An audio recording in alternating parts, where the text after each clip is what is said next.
ఆ గొర్రెల కాపరి వృత్తిలో తృణీకరించబడి ఎవరు పట్టించుకోక మిగతా సహోదరులందరేమో ఆర్మీ చీఫ్స్ గా గొప్ప గొప్ప ఉద్యోగాలకు వెళ్తే తండ్రి వీడు ఆఖరివాడు, కరసాడివాడు, పనికిరాని వాడు అని చెప్పి తీసుకెళ్లి గొర్రెలు మేపుకోరా అని చెప్పి గొర్రెల కాపరికి అప్పగిస్తే ఏదైనా జీవితంలో ఏదైనా ట్రాజడీలు మిగిలిపోయాలంటే దావీదు పొజిషన్లో మనం ఉంటే ఏమంటాం తెలుసా? నా జీవితంలో నేను కెరియర్ చాయిస్ సరిగా చేయలే, పలానా డెసిషన్ నేను సరిగా తీసుకోలే, నేను ఇది చేద్దామని ఎంతో కలలు కానీ నేను బయటకు వస్తే లాస్ట్కి పెళ్లి చేసి నా జీవితాన్ని పాడు చేసి పాడేశారు.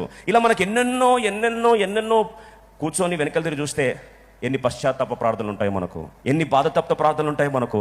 కొన్నిసార్లు ప్రాణం చేసి ఏమంటారు తెలుసా? ప్రభా ఒక ఎరేజర్ నాకు ఇస్తే పలానా ప్లేస్లో ఏం చేస్తా? ఎరేజ్ చేస్తా.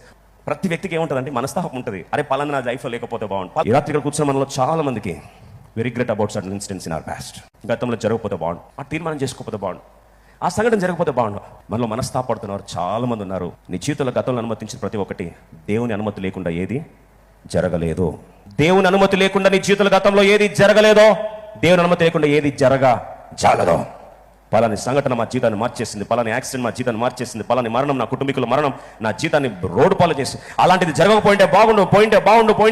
ఇఫ్ దేవుని బిడ్డకి ఈరోజు అనేక సార్లు కూర్చొని అలా జరగకపోతే బాగుండు, ఇలా జరగకపోతే బాగుండు, గతంలోనే బతుకుతూ అక్కడే తిరుగుతూ ఇంకా అక్కడ ఆగిపోయి ఇక భవిష్యత్తు గమ్యస్థానాన్ని గల్లంతు చేసుకొని అలా చాలా మంది ఈరోజు కూర్చొని మనస్తాపం చెందుతున్న వారు వేలాది మంది లేకపోలేరు.